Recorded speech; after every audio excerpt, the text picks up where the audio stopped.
गौरव मुंबई अखबार द्वारा आयोजित career guidance business motivation seminar का आयोजन सौहार्दपूर्ण संपन्न हुआ। T9 न्यूज़ की एक्सक्लूसिव रिपोर्ट। मुंबई में इन दिनों खबरें गौरव अखबार द्वारा आयोजित career guidance business motivation seminar का आयोजन हुआ। यह कार्यक्रम राजस्थानी समाज के युवा, दुकानदार, व्यापारी, व्यवसायी एवं स्कूल, कॉलेज में पढ़ने वाले स्टूडेंट्स के लिए help, sport, guidance, life, career, business को आगे बढ़ाने के लिए कार्यक्रम हुआ। यह कार्यक्रम दिनांक 16 अक्टूबर, रविवार, शाम 3 बजे से 6 बजे तक संचालित रहा। इस कार्यक्रम में प्रमुख वक्ता के तौर पर doctor Pawan Agarwal, international motivational speaker for डी ऑन मुंबई डब्बावाला, भरतकुमार सोलंकी, वित्त विशेषज्ञ विद्या उत्तम शाह, वक्ता, लेखिका और रसिक कोठारी व्यवसाय विचारक थे। उन्होंने sales, marketing, team work, time management, leadership, public speaking, brand, product branding, business promotion एवं लाइफ करियर, बिजनेस प्रोग्रेस पर विद्वान अनुभवी वक्ताओं एवं व्यापारियों के एक्सपीरियंस पर अपना लेक्चर दिया था। इस कार्यक्रम में एक डायरेक्टरी का विमोचन उपस्थित सभी महानुभावों के हाथों हुआ। उन मेहमानों के साथ साथ कुछ समाज के वरिष्ठ लोगों का सम्मान शाल, पगड़ी और फूलों के बुके से किया गया। कार्यक्रम में कुछ सवाल जवाब भी हुए थे। देर शाम तक कार्यक्रम चलता रहा है। Report by Neha Singh, T9 news network. धन्यवाद। राजस्थान की कला, साहित्य और संस्कृति की एक अलग ही पहचान है। हमारे बीच में नरेंद्र जी भंडारी, राजस्थान सेल के अध्यक्ष महोदय बना रहे। एक बार दोनों हाथ खोल के जोरदार तालियां बजाएं।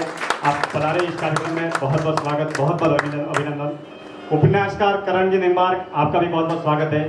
संजय साहब, रसिक भाई कोठारी साहब, उत्तम जी जैन, OUD परिवार से हमारे बीच में बता रहे हैं, आपका भी बहुत बहुत स्वागत। और विशेष रूप से राजस्थान की वरिष्ठ शख्सियत, आदर्श होटल, आपने नाम सुना होगा, कालबारी में जगदीश जी पुरोहित हमारे बीच में बता रहे हैं। एक बार इनके सम्मान में भी जोरदार तालियां बजाएं। तो मुझे 1 रुपया बेईमानी से नहीं कमाना है, वो भी आदमी मैं आज सक्सेस हूँ।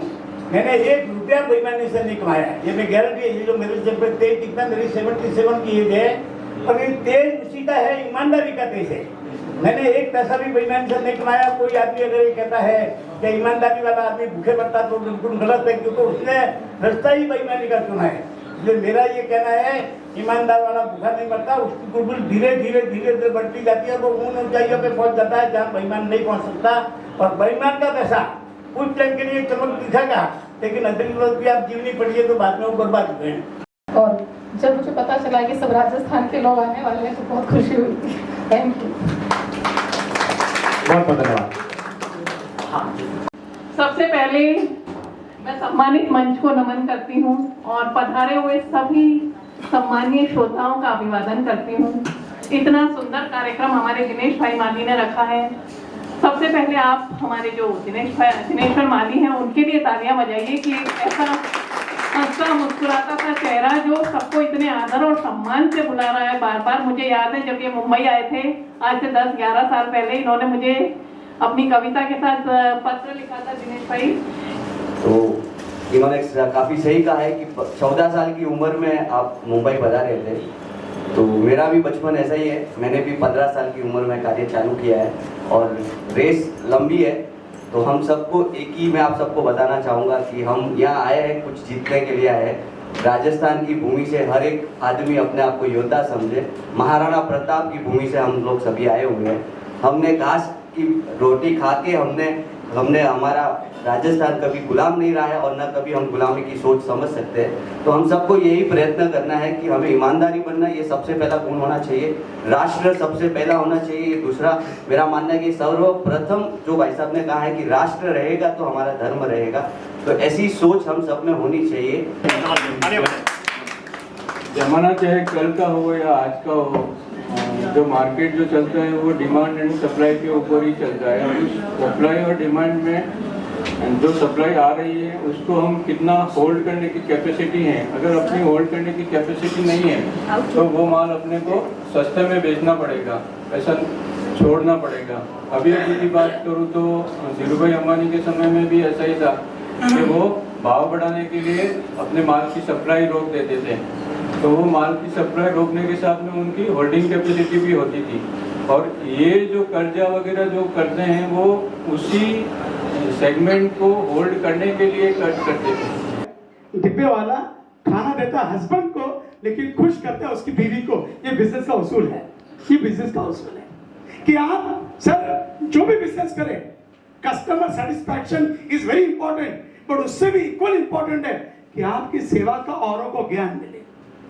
हाँ, दिनेश्वर साहब ने हम 4 वक्ताओं को बुलाया, हम 4 लोग बात करेंगे, शायद 100 लोगों से बात करें। मेरा दावा है दोस्तों, हम 4 लोगों से कुछ लोग की बातें आप किसी और से शेयर करोगे। हमारे सामने कई कारपोरेट मैंने आज तक एक लेक्चर दिनेश्वर साहब मैंने यूट्यूब पे डाला नहीं, आज तक मैंने डाला नहीं। लोग डालते हैं, जैसे मान लो आज ये लेक्चर लिया तो दिनेश्वर भाई डाल सकते हैं, लेकिन मैं सर कॉर्पोरेट में जाता हूँ, मैं बहुत सॉरी ऐसा बोलना गलत है, लेकिन बहुत फेमस वक्ताओं में कॉर्पोरेट के लिए।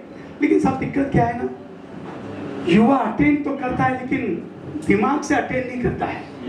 सर मेरा दावा है आप 100 लेक्चर को सुनोगे, 100 लोगों को सुनोगे, उसमें से आपको 10 लोग पसंद आएंगे।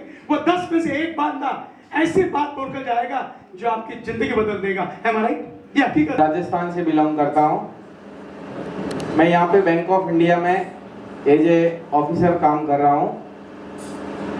हमारे भाई लोगों ने 1 साल, मेरे ट्रांसफर हुई लास्ट ईयर, 1 साल में इतना मेरे को सम्मान मिला आप लोगों से कि मैं वो जाहिर नहीं कर पाऊंगा। इसीलिए सबका बहुत बहुत आभार, बहुत बहुत धन्यवाद।